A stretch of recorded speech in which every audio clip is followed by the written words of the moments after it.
Hello everyone, स्वागत है आपका प्रज्ञान एकेडमी यूट्यूब चैनल पर। लास्ट टाइम पे हमने देख लिया था गुप्तकालीन प्रशासनिक व्यवस्था कैसी थी और वहां की सामाजिक व्यवस्था कैसी थी। आज जो हम देखेंगे वह पढ़ेंगे गुप्तकालीन आर्थिक व्यवस्था के बारे में है। अर्थव्यवस्था मुख्यतः किस पर आधारित थी, किस तरीके की क्या क्या व्यवसाय होते थे, कहाँ कहाँ पर व्यापार किया जाता था, कहाँ से क्या आयात किया जाता था, क्या निर्यात किया जाता था, ये सारी चीजें आज हम पढ़ेंगे। अगर बात की जाए गुप्तकालीन अर्थव्यवस्था की, तो गुप्तकालीन अर्थव्यवस्था एक समृद्ध अर्थव्यवस्था थी, है ना। मतलब हम ये कह सकते हैं कि आर्थिक क्षेत्र में भी बहुत ज्यादा उन्नति यहाँ पर गुप्त काल में देखने को मिलती है। मतलब क्या था, गुप्त काल जो था वह एक आर्थिक संपन्नता का काल था।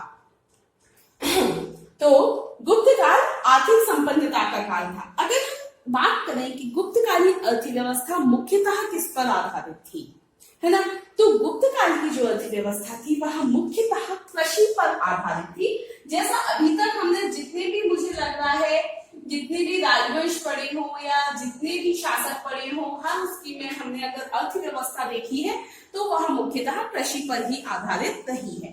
ठीक है, तो यहाँ पर भी अर्थव्यवस्था का जो प्रमुख आधार था वह क्या था, कृषि था। कृषि में हमने देख लिया था कि कर आदि की भी व्यवस्था थी। उपज का 1/6 भाग जो है देना पड़ता था कर के रूप में, है ना। फिर इसके बाद नगद भी दे सकते थे और चाहे तो जो भी उपज है उसके द्वारा भी दे सकते थे। दोनों प्रकार से कर दे सकते थे। ठीक है, तो मुख्यतः किस पर आधारित थी, कृषि पर आधारित थी। फिर आर्थिक उपयोगिता के आधार पर कृषि का उस समय वर्गीकरण भी किया गया था। ऐसा उल्लेख अमर कोश में मिलता है। ये भी हमको ध्यान रखना है कि कहाँ उल्लेख मिलता है, अमर कोश में मिलता है। तो आर्थिक आधार पर क्या किया गया था, आर्थिक उपयोगिता के आधार पर, मतलब किस जमीन की क्या उपयोगिता है उसके आधार पर, या किस तरीके की कृषि हो रही है उसके आधार पर कृषि का वर्गीकरण किया गया था। ठीक है, इसके बाद 12 प्रकार की भूमि का उल्लेख मिलता है। गुप्त काल में ऐसा उल्लेख मिलता है कि भूमि को 12 भागों में, मतलब 12 प्रकार में बांटा गया होगा। कि एक प्रकार हो गया जिसपे खेती योग्य है, एक हो गया जो बंजर है, एक हो गया जो जंगली जमीन है। इस तरीके से 12 प्रकार में बांटा गया था। ठीक है, हम प्रमुख 3 यहाँ पर देख लेते हैं। क्षेत्र उस भूमि को कहा जाता था जो कृषि योग्य भूमि होती थी। ठीक है, जो कृषि योग्य भूमि होती थी, खेती के लिए जो उपयुक्त होती थी, जहां पर अच्छी फसल की पैदावार होती थी, जहां पर खेती की जाती थी, उस भूमि को क्या कहा जाता था, क्षेत्र कहा जाता था। ठीक है, इसके बाद दूसरी तरीके की जो भूमि है वह है खेल। खेल वो होती थी जो कृषि के लिए अनुपयुक्त होती थी, मतलब जहां पर कृषि नहीं की जा सकती। ठीक है, मतलब एक तरीके से हम बोल सकते हैं कि बंजर जो जमीन होती है उसको हम खेल कह सकते हैं। फिर तीसरे प्रकार की है अप्रहत। अप्रहत होती थी जंगली भूमि। जो जंगली भूमि होती थी, मतलब बिना जुती हुई, जिसको जोता ही नहीं गया, जो जंगली भूमि होती थी उसको कहते थे अप्रहत। ठीक है, तो 3 प्रकार की भूमियां हमने मुख्यतः देखी। वैसे उल्लेख कितनी प्रकार की भूमियों का है, 12 प्रकार की भूमियों का उल्लेख मिलता है गुप्त काल में। हमने 3 देखी हैं, क्षेत्र, खिल और अप्रहत। ठीक है, और कृषि का जो वर्गीकरण किया गया है उसका पता कहाँ से चल रहा है, अमरकोश से चल रहा है। ठीक है, तो ये भी ध्यान रखना है कि अमरकोश से पता चल रहा है। ठीक है, फिर क्षेत्र, खिल और अप्रहत, ये 3 प्रकार की भूमि, इनका अर्थ भी ध्यान रखना है हमें। फिर इसके बाद यहाँ पर जैसे कि हमको एक और व्यवस्था देखने को मिली थी, भूमि अनुदान की व्यवस्था। राजा भूमि अनुदान में दिया करता था, तो उसके द्वारा भी कृषि क्षेत्रों का विकास हुआ। ठीक है, लेकिन ये जो भूमि अनुदान के माध्यम से एक चीज और हो गई कि बिचौलियों की संख्या बढ़ गई। मतलब जो किसान है और राजा है उसके बीच में मध्यस्थता करने वाले बिचौलियों की बहुत ज्यादा संख्या हो गई थी।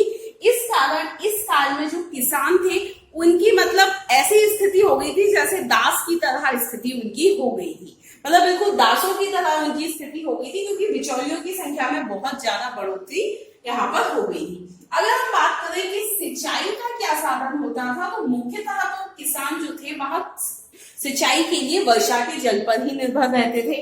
वर्षा होती थी उस समय सिंचाई होती थी। लेकिन जैसा कि हमको स्कंदगुप्त के जूनागढ़ अभिलेख से पता चलता है कि सुदर्शन झील का पुनरुद्धार करवाया था, जो मौर्य काल में निर्मित हुई थी सुदर्शन झील, उसका पुनरुद्धार या उसकी जो मरम्मत है वह किसने करवाई थी, इसका स्कंदगुप्त ने करवाई। स्कंदगुप्त के जूनागढ़ अभिलेख से पता चलता है कि स्कंदगुप्त ने करवाई थी। तो इससे ये पता चलता है कि इसकी मरम्मत किसके लिए करवाई गई थी, सिंचाई के लिए करवाई गई थी। तो मतलब राज्य के द्वारा भी सहायता दी जाती थी सिंचाई के लिए। मतलब ऐसा नहीं है सिर्फ जब वर्षा होगी तभी सिंचाई करेंगे, राज्य के द्वारा भी झील की व्यवस्था की गई थी जिससे कि किसानों को सिंचाई के लिए थोड़ी सहायता मिल सके। ठीक है, फिर इसके बाद अनाज के अतिरिक्त भी ये लोग अन्य भी चीजों का खेती किया करते थे, जैसे दलहन, तिलहन, कपास, मसाले, इन सब की भी खेती उस समय की जाती थी गुप्त काल में। ये भी ठीक है, ध्यान रखना थोड़ा सा आप लोग, है ना, क्योंकि कई बार आ जाता है किस चीज की नहीं की जाती थी, तो ये थोड़ा सा ध्यान रखना है हमको। ठीक है, जो हमने स्टार्टिंग में पढ़ा कि भूमि अनुदान के कारण राजा और किसान के बीच मध्यस्थता की बढ़ने से किसान की स्थिति अर्धदास जैसी हो गई। मतलब लगभग दास जैसी, मान लो अर्धदास जैसी स्थिति हो गई थी, क्योंकि बिचारियों की संख्या बहुत ज्यादा बढ़ गई। ठीक है, ये तो हो गया गुप्त काल में कृषि व्यवस्था कैसी थी। ठीक है, अर्थव्यवस्था किस पर आधारित थी, मुख्यतः कृषि पर ही आधारित थी। ठीक है, आर्थिक उपयोगिता के आधार पर कृषि का वर्गीकरण किया गया था।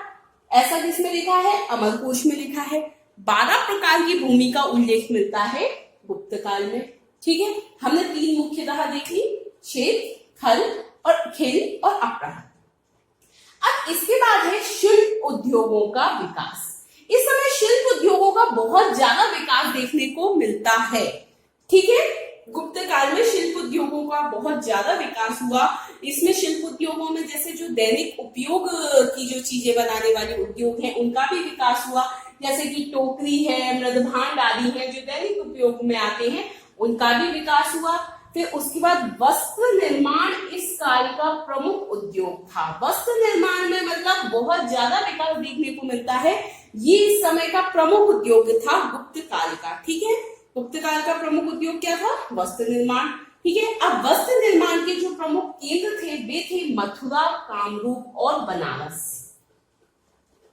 मथुरा, कामरूप और बनारस वस्त्र निर्माण के प्रमुख केंद्र थे। अगर हम बात करें कि किस किस प्रकार के वस्त्रों का निर्माण होता था, तो सूती का तो होता ही था। सूती के अलावा ऊनी, रेशमी और मलमल के वस्त्रों का भी निर्माण इस समय किया जाता था। ठीक है, फिर धातु कला भी काफी विकसित थी इस समय। स्वर्ण, रजत, तांबा, नीलम, कांस्य आदि धातुओं का प्रचलन था। ठीक है, ये भी विकसित थी। अगर हम बात करें व्यापार और वाणिज्य की, तो यहाँ पर थोड़ा सा ध्यान देने वाली बात है कि शुरुआत में गुप्त काल में व्यापार बहुत उन्नत दिखाई देता है, लेकिन एंड तक आते आते, उत्तरार्ध तक आते आते व्यापार का ह्रास दिखाई देता है। अब इसका कारण भी हम यहाँ पर देखेंगे, क्यों शुरू में उन्नत व्यापार था और बाद में क्यों व्यापार में ह्रास हुआ, क्या इसके कारण थे, क्यों व्यापार में कमी आई। ठीक है, ये भी हम देखेंगे। तो अगर हम ये देख लेते हैं क्या क्या प्रमुख व्यापार होते थे, उसके बाद हम ये चीज देखेंगे। अगर हम उस समय के व्यापारिक केंद्रों की बात करें तो उज्जैन, भड़ौच, मथुरा, प्रयाग, ये उस समय के महत्वपूर्ण व्यापारिक केंद्र थे। ठीक है, कौन कौन से, उज्जैन, भड़ौच, मथुरा, प्रयाग। ठीक है, ये तीनों प्रमुख व्यापारिक केंद्र हुआ करते थे। इसके बाद व्यापार देशी और विदेशी दोनों तरीके का व्यापार का प्रचलन था। ठीक है, अगर हम बात करें कि आंतरिक व्यापार या देशी व्यापार, तो देशी व्यापार मुख्यतः होता था अनाज और दैनिक उपभोग की वस्तुओं का, मतलब अनाज खाने के लिए और जो दैनिक उपभोग की वस्त्र हो गए, मृदभांड आदि हो गए, जो भी दैनिक जरूरतों की जो भी चीजें हैं उनका निर्माण होता था, उनका व्यापार होता था। ठीक है, विदेशी व्यापार की बात करें तो विदेशी व्यापार जो है वैसे तो दोनों तरीके से होता था, स्थल से भी और जल से भी, लेकिन मुख्यतः ये लोग जो गुप्तकालीन लोग थे, ये जो थे मुख्यतः किस मार्ग को प्रेफर करते थे, जल मार्ग को ज्यादा पसंद करते थे। तो जल मार्ग ज्यादा प्रचलित था इस समय। ठीक है, अब किस किस देश से व्यापार होता था विदेशों में, मुख्यतः पश्चिम एशिया, बेंजेटाइन साम्राज्य, उत्तर पूर्वी अफ्रीका, श्रीलंका और चीन, इनके साथ व्यापार होता था। ठीक है, किस किस के साथ? पश्चिम एशिया, बेंजेटाइन, उत्तर पूर्वी अफ्रीका, श्रीलंका और चीन। ठीक है, अब जो मैंने आपको पहले बताया था वो हम थोड़ा सा समझ लेते हैं। ये जो बेंजेटाइन था, इसके साथ सबसे ज्यादा रेशम का व्यापार होता था, तो इससे बहुत ज्यादा फायदा होता था गुप्त काल में गुप्तकालीन व्यापारियों को, शासकों को, क्योंकि बहुत ज्यादा मात्रा में रेशम का व्यापार यहाँ होता था। पहले ऐसा था कि रेशम मुख्यतः भारत में ही उत्पादन होता था और उसका व्यापार हर देश में होता था। लेकिन कुछ समय बाद ये हुआ कि चीन ने भी रेशम बनाने की कला सीख ली। ठीक है, तो अब रेशम का उत्पादन चीन में भी होने लगा। ठीक है, अब जब रेशम का उत्पादन चीन में होने लगा तो चीन बेंजेटाइन को रेशम निर्यात करने लगा। तो बेंजेटाइन कहां से आयात करने लगा? चीन से आयात करने लगा।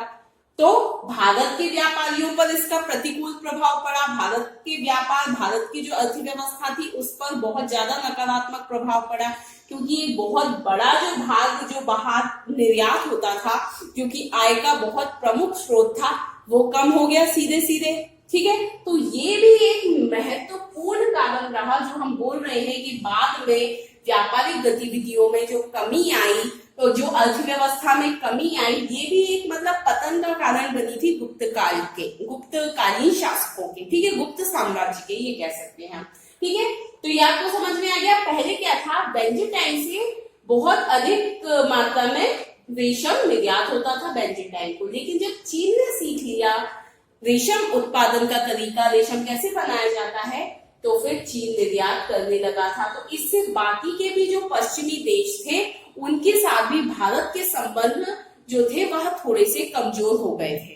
ठीक है, तो उनके साथ भी जो व्यापारिक गतिविधियां थी उस पर प्रतिकूल प्रभाव पड़ा था। तो इससे भी जो व्यापार आदि पर भारत के नकारात्मक प्रभाव देखने को मिलता है। ठीक है, अगर हम बात कर रहे हैं कि विदेशों में जो व्यापार होता था उसमें क्या क्या निर्यात किया जाता था, तो सूती और रेशमी वस्त्र निर्यात किए जाते थे, कीमती पत्थर, हाथी दांत की वस्तुएं और मसाले, ये सब मुख्यतः निर्यात उस समय किए जाते थे। अगर हम आयात की बात कर ले कि आयात क्या किया जाता है, तो घोड़े मुख्यतः आयात किए जाते थे। घोड़े हमने पहले भी देखा था कि घोड़े मुख्यतः आयात किए जाते थे। ठीक है, तो आयात में तो सिर्फ घोड़े किए जाते थे, लेकिन निर्यात में ये सारी चीजें निर्यात की जाती थी। ठीक है, इसके बाद गुप्त शासकों ने सोने, चांदी और तांबे के सिक्के भी चलवाए। इस समय सर्वाधिक सोने के सिक्के जारी हुए। ठीक है, तो जो सर्वाधिक सोने के सिक्के जारी करने का श्रेय जाता है वह किसको जाता है? गुप्त शासकों को जाता है। ये प्रीलिम्स का क्वेश्चन है। ठीक है, तो ये आपको समझ में आ गया कि कैसे मतलब पूर्वार्ध में उन्नत व्यापार था और उत्तरार्ध तक आते आते व्यापार में कमी आ गई। एक बार हम फिर से देख लेते हैं गुप्तकालीन अर्थव्यवस्था। गुप्तकालीन अर्थव्यवस्था जो थी वह मुख्यतः कृषि पर आधारित थी। कृषि ही प्रमुख स्रोत था अर्थव्यवस्था का। ठीक है, आर्थिक उपयोगिता के आधार पर कृषि का वर्गीकरण किया गया था। इसका उल्लेख मिलता है अमरकोश में। ठीक है, 12 प्रकार की भूमि का उल्लेख है, जैसे क्षेत्र, खेत, अप्रहर। ठीक है, कृषि सिंचाई के लिए किसान मुख्यतः वर्षा पर निर्भर था। ठीक है, लेकिन राज्य की तरफ से भी सिंचाई की व्यवस्था की गई थी, जैसा कि स्कंदगुप्त के जूनागढ़ अभिलेख से पता चलता है कि उसने सुदर्शन झील की मरम्मत करवाई थी। फिर अनाज के अतिरिक्त दलहन, तिलहन, कपास, मसाले आदि का भी उत्पादन होता था। भूमि अनुदान के कारण राजा और किसान के बीच में मध्यस्थों की संख्या बढ़ गई थी। इसके कारण क्या हुआ? इसके कारण किसान की स्थिति अर्धदास की तरह हो गई थी। मतलब कि हम ये कह सकते हैं कि किसानों की स्थिति में गिरावट आई थी। ठीक है, शिल्प उद्योगों का विकास बहुत ज्यादा इस समय देखने को मिलता है। दैनिक उपयोग की शिल्प भी थे, जैसे कि टोकरी, मृदभांड आदि बनाना। ठीक है, वस्त्र निर्माण इस समय का प्रमुख उद्योग था। सूती के अलावा ऊनी, रेशमी, मलमल के वस्त्र भी बनाए जाते थे, इनका भी उत्पादन किया जाता था। ठीक है, फिर धातु कला भी विकसित थी। यहाँ पर स्वर्ण, रजत, तांबा, नीलम, कांस्य आदि धातुओं का प्रचलन था। व्यापार और वाणिज्य की बात करें तो शुरुआत में व्यापार बहुत उन्नत था, लेकिन एंड तक आते आते गुप्त काल में क्या हुआ, व्यापार में बहुत ह्रास हुआ। ठीक है, तो देशी और विदेशी दोनों व्यापार होता था। प्रमुख व्यापारिक केंद्रों की बात कर ली जाए तो उज्जैन, हड़ौच, मथुरा, प्रयाग जो थे प्रमुख व्यापारिक केंद्र थे। ठीक है, आंतरिक व्यापार तो अनाज और दैनिक उपभोग की जो वस्तुएं होती हैं उनका ही होता था। विदेशी व्यापार सूती रेशमी वस्त्र, कीमती पत्थर, हाथीदार की वस्तुएं, मसाले आदि इनका होता था। ठीक है, होता किस मार्ग से था, जल मार्ग से ज्यादातर व्यापार किया जाता था।